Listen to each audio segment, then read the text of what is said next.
एक आदमी जिसका नाम पे फिल्म बनी, एक आदमी जिसने भारतीय सेना की बहुत मदद करी, एक आदमी जिसने अपना इलाका में लोगों की जनजीवन की डेली रूटीन की आने वाली समस्या को दूर करया, एक आदमी जिसने भारत का बहुत टफ पेपर पास करया, आईआईटी तक पास आउट होया, एक आदमी जिसको दुनिया ने रेमन मैग्सेसे पुरस्कार दिया। वो आदमी आज का दिन देश की राजधानी में जंतर मंतर पे भूख हड़ताल तक बैठे हैं। 28 जून ने यह भूख हड़ताल शुरू हुई थी और आज जब तारीख है 14 जुलाई, आज तक यह निरंतर जारी है। सोनम वांगचुक एक ऐसे आदमी जिन्हें भारतीय सेना की बहुत मदद करी। लद्दाख की जिसी जगह पे जरा सरवाइव करना बहुत औखा है। लद्दाख का बारे में अगर आप बात करा तो अपन लागे जो पहाड़ और बर्फ और पानी और पता नहीं के इसका उलट है। लद्दाख को एक तरीके से ठंडा रेगिस्तान भी बोला जाता है। वहां पे बर्फ है लेकिन पानी की बहुत मुश्किल है, सांस लेने की बहुत मुश्किल है, हवा इतनी पतली है। तो भारतीय सेना की जो सूरज की गर्मी पड़ा तो बहुत ज्यादा तेज पड़ा है, चीर का आवा जमा, इतनी समस्याएं थी। उस आदमी ने उन सारी समस्याओं को दूर करया, भारतीय सेना की मदद करी, वहां पे ऐसे घर बनाए जिससे सेना वहां पे आराम से रह सके। लोकल लोगों ने जब सर्दी का मौसम हुआ करता तो पानी की कमी हुई करती, उसको दूर करने के लिए आइस स्तूपा बनाया जिससे पानी जो टेमा टेमी उनती मिलता रहे। एक ऐसा आदमी जिसने वहां के स्टूडेंट खातर, वहां के बालका खातर सबसे जरूरी चीजें एजुकेशन खातर लड़ाई लड़ी, एक ऐसी सोसाइटी बनाई, एक ऐसा स्कूल बनाया ताकि वहां के बालका ने वही एजुकेशन मिल सके जो उस जैसी विषम परिस्थिति में, उस जगह की विषम परिस्थितियों में उनका सर्वाइव करने में मदद करे। वो आदमी प्रोटेस्ट करने लग रहा है, वो आदमी आंदोलन करने लग रहा है, वो आदमी अनशन पर बैठे है। किस खातर? इस देश के उन लोगों खातर, उन बालक खातर जो नीट का पेपर लीक होने की वजह है, जिन्हें 20 से ज्यादा बालक ने अपनी जान देनी पड़ी। उन परिवारों पर के बीती होगी जिनका बालक, जवान बालक पढ़दा और सरकार की गलती का कारण, कुछ लोगों की गलती का कारण, सरकार की कमी का कारण, सिस्टम की कमी का कारण चला गया। 20 से ज्यादा बालका ने आत्महत्या करी है, लेकिन उसके बावजूद किसी की कोई जवाबदेही नहीं हुई। वह जवाबदेही त्याग करने खातर वो आदमी अनशन पर बैठे।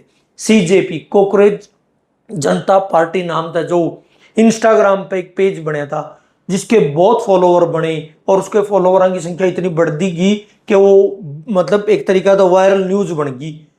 उसने ये प्रोटेस्ट शुरू किया। सोनम वांगचुक आए, वही सोनम वांगचुक जिनने लद्दाख के बेसिक मुद्दे खातर लद्दाख में आंदोलन किया था। 170 दिन तक जेल में रहे, जोधपुर की जेल में, क्योंकि लद्दाख वाला आंदोलन में छोट मोट हिंसक घटनाएं हो गई थी। तो उसका आरोप उनका ऊपर मड का एनएसए लगाया, नेशनल सिक्योरिटी एक्ट। समझ को हो, जिस आदमी ने भारतीय सेना की मदद करी हो उस आदमी का ऊपर एनएसए लगा दिया गया और 170 दिन तक राजस्थान में जेल में रखा गया। वहां से बरी हुए, फिर वहीं आए और दिल्ली का जंतर मंतर पे बैठे हैं, आंदोलन कर रहे हैं, अनशन कर रहे हैं।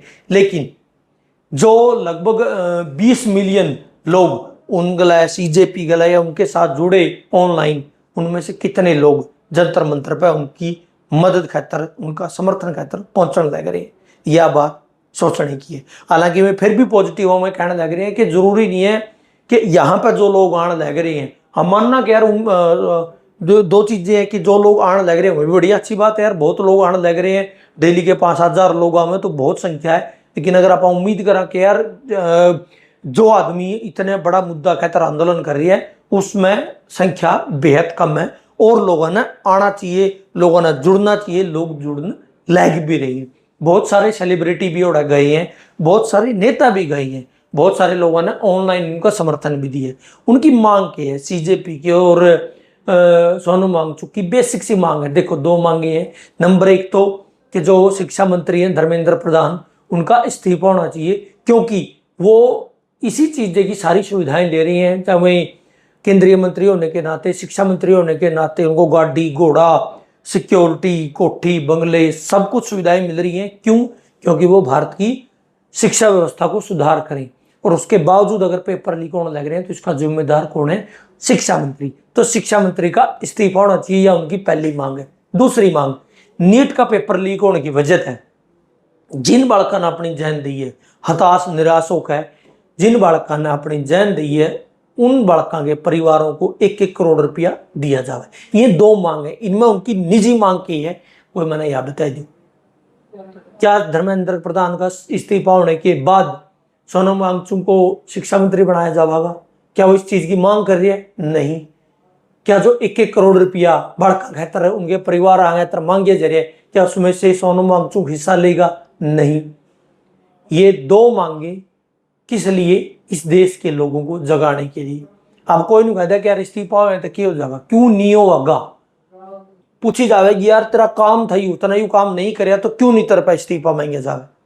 कांग्रेस की सरकार थी, बहुत सारे इसे आंदोलन हुए थे, बहुत सारे इसे उजागर हुए थे घटनाक्रम, जिसमें बेकायदा मंत्रियों के इस्तीफे लिए गए।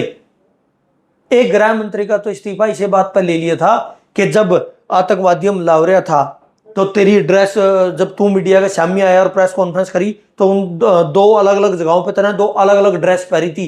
कपड़े बदलने पे इस्तीफा किया था इस देश में, और इस देश में 20 बालकों की जान चली गई, लेकिन एक मंत्री इस्तीफा नहीं देने लग रहे। और जो सरकार राम राज्य की बात करे, देखो हम राम राज्य लेकर आए हैं, वह सरकार उससे इस्तीफा नहीं लेने लग रही थी। भगवान राम पे तो एक कटाक्ष कराया था उसकी प्रजा के एक आदमी ने, उनने अपनी पत्नी की अग्नि परीक्षा ले ली थी, लेकिन कद उनके पिताजी ने वादा कराया था, जबान दी थी, अपना बाप का बोल राखण खातर आदमी राजपाट छोड़ के 14 साल खातर वनवास में चले गया था। वो था रामराज।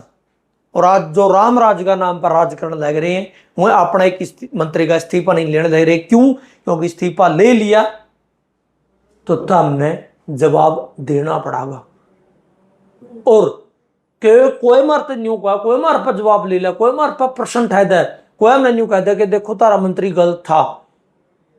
ये चीज राजा को बर्दाश्त नहीं होगी, इसलिए ये क्लियर है कि कुछ हो जियो ये अपना मंत्री का इस्तीफा नहीं लेवेंगी। लेकिन उसके बावजूद सोनम वांगचुक प्रदर्शन कर रही हैं, भूख हड़ताल कर रही हैं। 16-17 दिन हो चुके हैं उनकी इस भूख हड़ताल न चलती है, लेकिन आज तक भी सरकार का कोई नुमाइंदा उन तक मिल नहीं गया।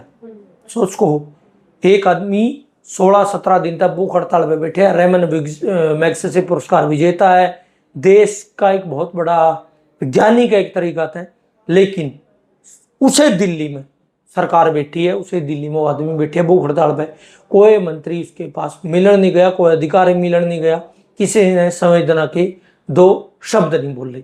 ये तो है सरकार की बात। अब विपक्ष की बात कर लिया। क्या ये मांगे विपक्ष के खिलाफ है? नहीं। क्या इन मांगों से विपक्ष का कोई नुकसान हो रही है? नहीं।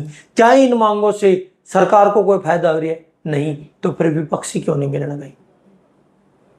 विपक्षी नेता जो बड़ी बड़ी बात कर रहे हैं, क्या विपक्षी नेताओं का फर्ज नहीं बनता कि वो इस मुद्दे पर जाकर उनका साथ दे? हाँ, मानते हैं कि ये देश पहले भी अनशन और आंदोलनों का जो दौर था 2013-14 का, चाहे अन्ना आंदोलन हो या रामदेव का आंदोलन हो या इंडिया अगेंस्ट करप्शन आंदोलन हो, ये सारे आंदोलनों से इस देश को बहुत बड़ा नुकसान होया, फायदा तो कोई नहीं होया। देखो ये क्लियर है।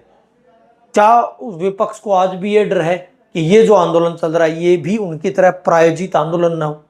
हम खुद उस आंदोलन में हिस्सा रहे हैं और हमने देखा है कि उसके बाद देश में एक और पार्टी ये उभरी है, समस्याओं का समाधान नहीं है।